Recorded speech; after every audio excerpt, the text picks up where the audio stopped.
Hello, my amazing people. Good afternoon, good evening, wherever you are watching this video from, guys. I have a video from you guys to watch.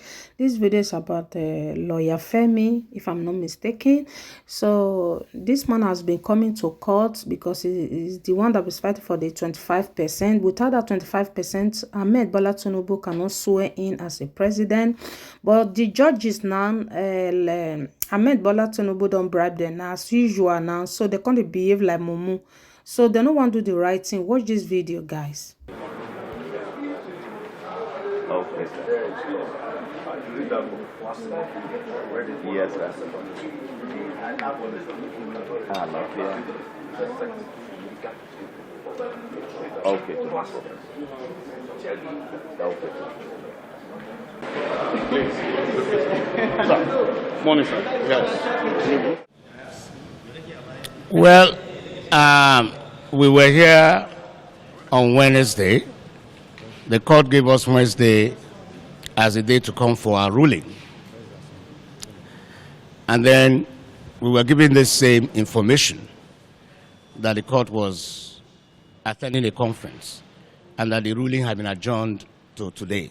So I take it that at the time they were adjourning to today, they already knew that they would be out of whatever conference they were going to have. So we're here back today, and they are giving us the same excuse of the court attending a conference. We don't think that that is a fair way to treat us. You see, this thing, everybody has rights. I think the impression that as litigants, as people who approach the court, we have no rights. We are absolutely at the mercy of the system. It's a very wrong one. Respect begets respect. You have to respect me as a litigant, then I will respect you as the judex. So if the court, what we see is that we have not been fairly treated. I have been in Abuja for how long now? Nobody has asked me about my hotel bills. I practice from Lagos. If he wasn't going to sit, he should have told me. He should have told me on Wednesday, I'll be back in my chambers in Lagos now. But he asked me to come back today, only to get the same excuse. I don't think it's fair. I don't think it's fair. And as far as I'm concerned, we are, by the grace of God, going to do something about it. In the sense that I think we need to sue. We need to bring it before the court so that it will be examined. What we have lost, the right that we sought is to restrain this swearing in. So by the court not sitting, we've lost a great deal. That's right. So who is going to pay for that? If you came and gave a ruling that we don't have a right, it will be understandable. Now you're seemingly staying away from the court. Makes me understand that we have a right, but for one reason or the other, you cannot find the courage to declare that right. So you are now trying to use absence from the court as a means of depriving me of that right. So I'm going to sue, you're going to pay. You will pay for it. You pay for it. You are going to tell me why you left the court. And we will fight it to Supreme Court. And maybe we will establish as a precedent that Nigerians ought not to be treated in this fashion. That's right. With all due respect to the learned Judex, for whom I have the greatest respect. But like I said, this ruling, it will not take 2 minutes. That's right. It will not take 2 minutes to deliver the ruling and then get back to any conference that, he's attending. So what I want to say, I have said it, I have written to all the security agencies, I have written to major embassies, I've written to the American embassy, I've written to the British embassy, I've written to the French embassy, German embassy, and I've warned that you cannot make the mistake of installing an unconstitutional president in Nigeria. That's right. It would have been better that you resolve this question that we brought before the court. We are not saying that the question must be resolved in our favor. We brought the question here to be resolved. We have a right to have the question resolved. Like I always say, hearing belongs to me, decision belongs to the court. You understand? So you cannot make the mistake of installing somebody unconstitutionally. It's an overthrow of the Constitution. That person, now if you read section 1, subsection 2 of the Constitution, it says, no person or group of persons shall be permitted to take control of the federal government or any part of it, take control of federation or any part of it, except in accordance with the Constitution. That section invests every Nigerian with authority to resist whoever is sworn in. That's right. Yes. Contrary to the Constitution. That's right. Every Nigerian, Yes. in every station of life, Yes. wherever he is, That's right. that is an order from the Constitution to that person to resist whoever is sworn in unconstitutionally. So it must be that those who want to do this swearing in have conspired against democracy That's right. and want to overthrow it. Yes.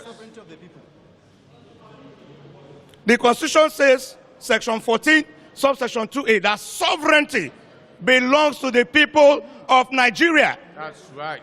And they give consent to those who govern through the Constitution. So where you do not observe the Constitution, it means that you do not have the consent of the people to rule. The people have a right to say, we are not going to recognize you or acknowledge you. What is coming to Nigeria is what these people, they are behaving like children, as far as I'm concerned. Animals. They are behaving like children. We all saw Shonekon here. Somebody went with a decree or word of mouth, made somebody president and commander-in-chief. A court, it took just one declaration from a court, and it was gone. It's the same thing that we are, the same thing that we are getting into.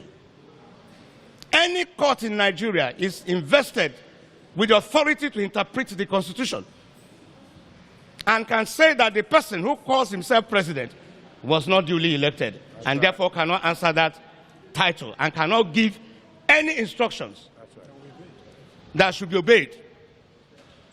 And that will be the beginning of crisis.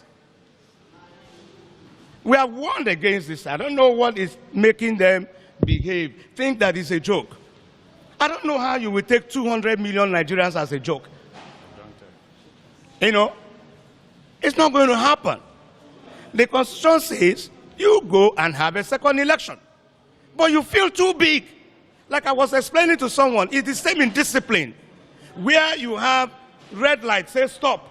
That's right. You feel too big because you are driving your Jeep, you don't stop. It's the same thing. It is the indiscipline in us that we have carried over to this exercise. The Constitution says you've not made it. You've not made 25% in Abuja. Nobody has told me that I'm wrong. There is no court. I came to this court for the court to tell me that I'm wrong. That's right. Rather than telling me I'm wrong, the court stays away from court. Mutes.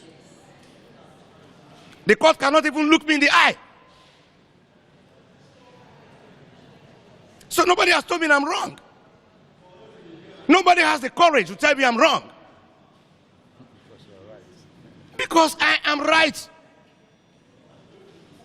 So the Constitution says you should go for a second election.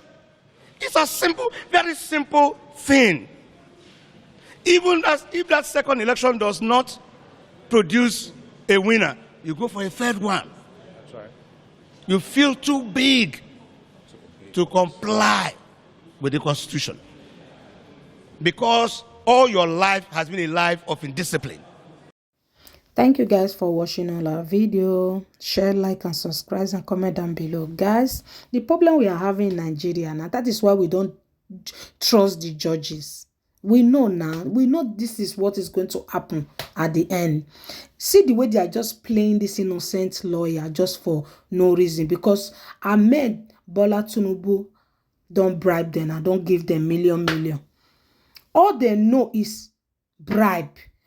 To do the right thing in Nigeria, they cannot do it. That is why the Western world and they look us like piece of shit. We have no respect because the lawyer, the judges, most of the lawyer, most of the judges, all of them are corrupt. It's few that is innocent. Guys, share, like, and subscribe. See you in another video.